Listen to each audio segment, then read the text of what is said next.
Varicose veins కి సరైన చికిత్స కోసం సంప్రదించండి ఎవిస్ హాస్పిటల్. నమస్కారం, వెల్కమ్ టు సుమన్ టీవీ. నేను గీతాంజలి. డిసెంబర్ 7వ తారీఖున సుబ్రహ్మణ్య షష్ఠి అండి. ఆ రోజున పూజా విధానం కావచ్చు, మనం ఆచరించవలసినటువంటివి, అలాగే నియమబద్ధంగా ఖచ్చితంగా మనం చేయవలసినవి ఏంటో తెలుసుకుందాం.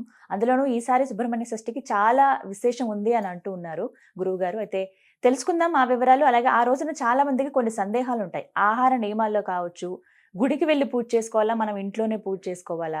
కొంతమంది ఏమో ఆ రోజు అసలు ఇంట్లో ఏవి పూజ చేయొద్దు అంటూ ఉంటారు, గుడికే వెళ్ళమంటారు. ఇలా రకరకాల సందేహాలు ఉంటాయి. ఒక్కొక్క ప్రాంతంలో ఒక్కో విధంగా కూడా చేస్తూ ఉంటారు సుబ్రహ్మణ్య షష్ఠిని. కొన్ని ప్రాంతాల్లో మనం వింటాం సుబ్బారాయుడు షష్ఠి అని ఇలా చెప్తూ ఉంటారు. నాగ దేవత ఆరాధన చేయాలా, నాగరాజుకి ఆరాధన చేయాలా, సుబ్రహ్మణ్య స్వామికి చేయాలా, ఇలా చాలా సందేహాలు కదండి. ఇవన్నీ తెలుసుకుందాం. నివృత్తి చేసేందుకు ప్రస్తుతం మనతో పాటు ఉన్నారు ప్రముఖ జ్యోతిష్యులు బ్రహ్మశ్రీ నందిభట్ల శ్రీహరి శర్మ గురువు గారు. వారితో మాట్లాడదాం. గురుగారు నమస్కారం అండి. వాగర్థావివ సంపృక్తౌ వాగర్థ ప్రతిపత్తయే జగతః పితరౌ వందే పార్వతీ పరమేశ్వరౌ. సదాశివ సమారంభాం శంకరాచార్య మధ్యమాం అస్మదాచార్య పర్యంతం వందే గురు పరంపరాం. ఆదిత్యాయ చ సోమాయ మంగళాయ బుధాయ చ గురుశుక్రశనిభ్యశ్చ రాహవే కేతవే నమః. శృంగేరి జగద్గురు పీఠాధిపతులకి, కంచి పీఠాధిపతులకి నమస్కారములు తెలియజేసుకుంటూ కార్యక్రమాన్ని ప్రారంభిద్దాం.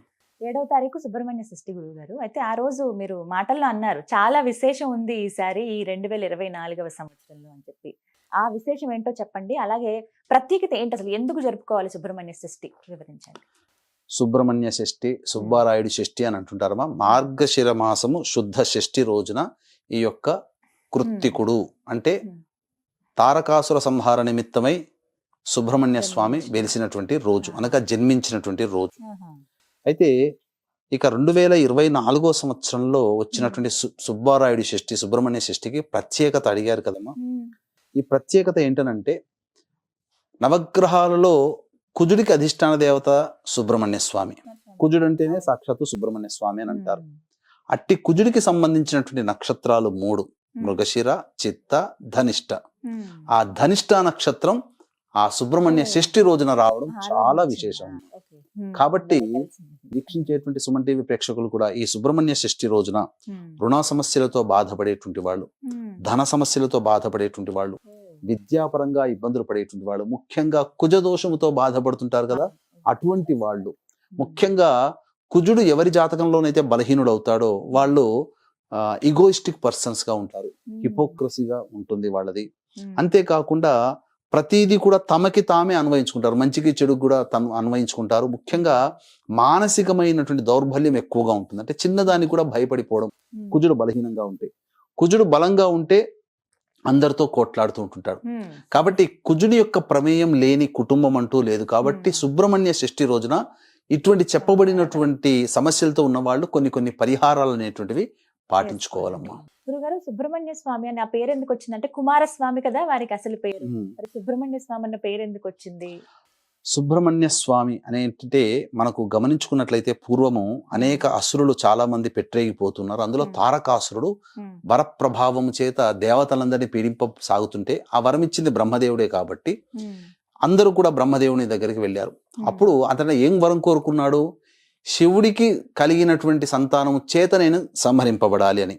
ఆల్రెడీ సతీదేవి దక్షయజ్ఞంలో మరణించింది, ఆత్మాహుతి చేసుకుంది. ఇక శివుడు వివాహం చేసుకోడు, బ్రహ్మచారిగా ఉండిపోతాడని భావించిన తారకాసురుడు ఈ వరం కోరుకున్నాడు. తర్వాత సతీదేవి మళ్ళీ హిమవంతుని పుత్రికగా పార్వతిగా జన్మించింది. ఇక తర్వాత బ్రహ్మదేవుడి దగ్గరికి వెళ్ళి వీళ్ళందరూ మొరపెట్టుకునేసరికి అప్పుడు ఏం సలహా ఇస్తాడనంటే, పరమేశ్వరునికి సంతానము కలిగితేనే ఆ సంతానం చేత సంహరింపబడతానని చెప్పి వరం తీసుకున్నాడు కదా. మరి ఆ పరమేశ్వరునికి వివాహం చేసే సమాయత్తం అవ్వండి అన్నప్పుడు పార్వతీదేవి మళ్ళీ పుట్టింది అని తెలుసుకొని ఆ పార్వతీదేవినే పరిచారికలుగా సహాయం చేయడానికి స్వామి వారికి నియోగిస్తారు దేవతలందరూ. ఈ విధంగా అక్కడ మన్మధుని యొక్క ప్రవేశము చేత కళ్ళు తెరుచుకోవడం, యోగము నుంచి అనగా ధ్యానము నుంచి బయటికి రావడం, తర్వాత ఇదంతా నా తపస్సుకు భంగం కలిగించాడని మన్మధుని దహించి వేయడం, తర్వాత తన యొక్క మన్మధుని యొక్క బాణ ప్రభావం వలన ఎదురుగా ఉన్నటువంటి పార్వతీదేవి తన భార్యని గమనించి ఆమెను వివాహం ఆడడం, తద్వారా ఆమె వివాహమడిన తర్వాత వారి దాంపత్యంలో ఉండగా శివుడి యొక్క రేతస్సు స్ఖలనమైపోయి భూమి మీద పడిపోయింది. ఆ భూమి భరించలేకపోయింది, మహావేడి.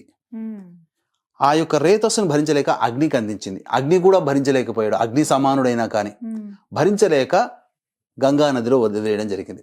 ఆ గంగా నదిలో వదిలివేయిన తర్వాత అవన్నీ కూడాను 6 ముఖాలుగా ఏర్పడి ఒడ్డున రావడం, అక్కడ ఆ విధంగా సుబ్రహ్మణ్య స్వామి అవతరించడం జరిగింది.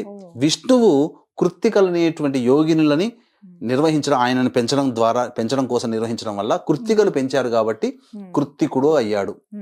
ఇక సుబ్రహ్మణ్య స్వామి అనేటువంటి ఒక నామం అనేటువంటిది జ్ఞానానికి సంబంధించినటువంటిది.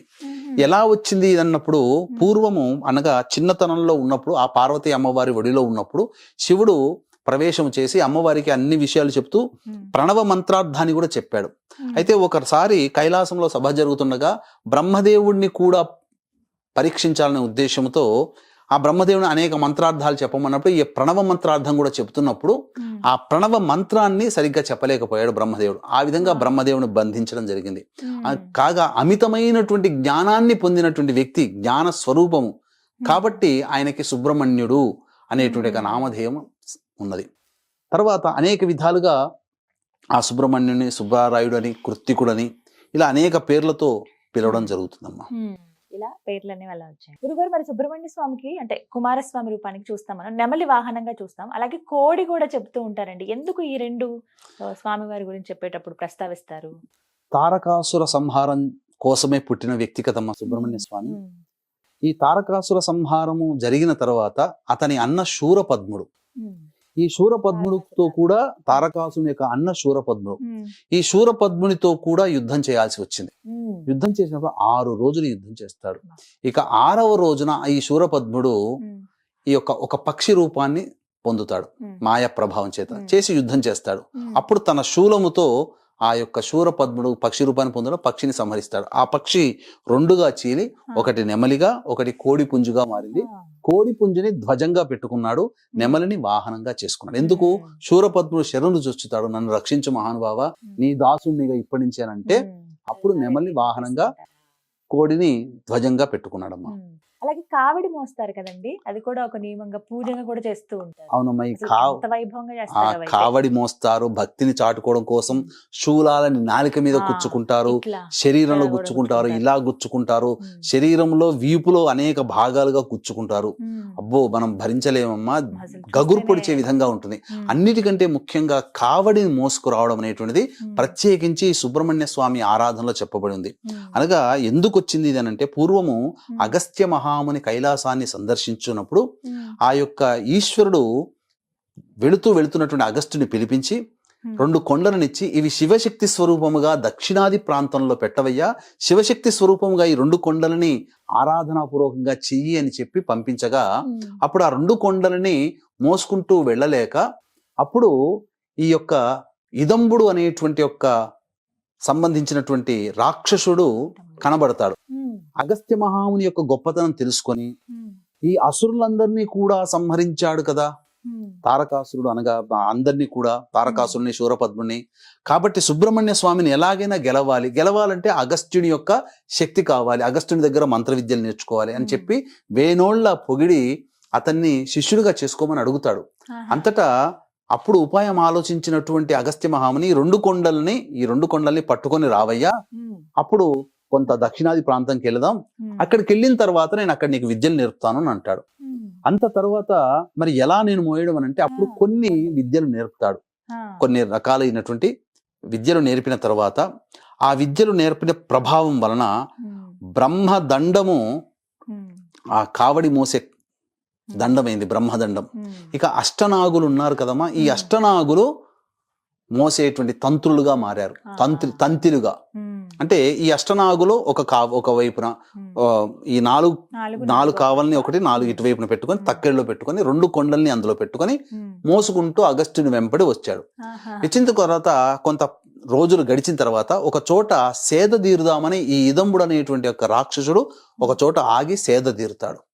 సేద తీరిన తర్వాత అగస్త్యుడు ఇంకా తొందరగా వెళదాం, సమయం ఆసన్నం అవుతుందంటే ఆ కావడిని పట్టుకొని లేస్తే, దండాన్ని పట్టుకొని లేస్తే ఒకటి లేస్తుంది కానీ ఒకటి అక్కడే ఉంటుంది.